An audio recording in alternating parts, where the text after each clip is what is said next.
coup, je voudrais savoir comment votre propre récit s'est imposé finalement dans ce film qui a commencé par un entretien un peu dans la gueule du loup, puisque vous êtes allé loger chez lui. Oui. Alors, je suis restée chez lui pendant 2 semaines. Avant d'être chez lui, ça fait plus de 30 ans, je voulais tout faire pour oublier cette période Khmer Rouge. Il fallait que je redémarre la vie, sinon, si on reste dans le passé, on ne peut rien faire. Donc, et en face de lui, d'après tout ce qu'il a raconté, j'ai en tout 15 heures d'entretien pur, 40 heures de roche autour de sa vie et tout. Et c'est là tout la voix des morts que j'ai entendues, toute la souffrance, les séparations entre parents, enfants, hommes et femmes, famille, absence de tout était interdit à cette époque. Une forme de vengeance personnelle, c'est-à-dire je viens en face de lui en laissant les cheveux longs, en prenant mon miroir, me regarder parce que c'était interdit.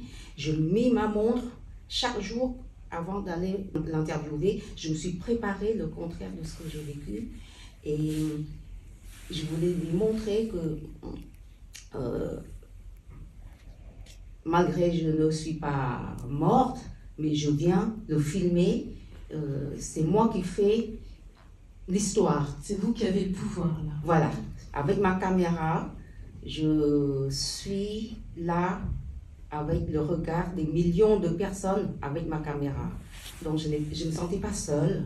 Comme vous avez pu voir dans le film, de début jusqu'à la fin, ma mère tient un bouquet de fleurs de lotus qui traverse tout l'itinéraire qu'on a fait pendant la période Khmer Rouge, comme si c'est pour appeler à tous les morts sans alliant la sépulture à venir avec nous et faire la cérémonie avec nous autant d'encore à la fin du film.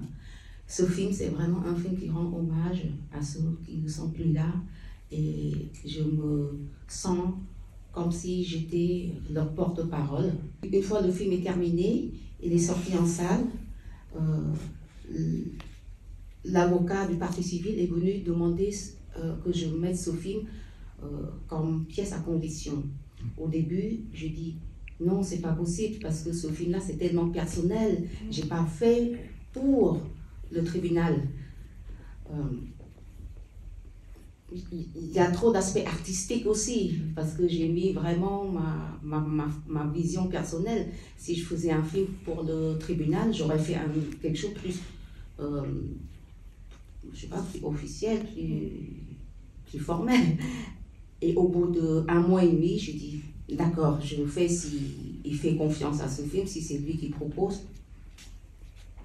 J'ai laissé ce film et du coup, c'est le seul film qui est pris comme pièce à condition du tribunal Khmer Rouge. C'est le seul film qui est le témoin pour juger Khieu Samphan, qui est actuellement jugé à perpétuité, sa vie, maintenant il est en prison, c'est le seul responsable Khmer Rouge encore vivant, il a 93 ans, quelque chose comme ça.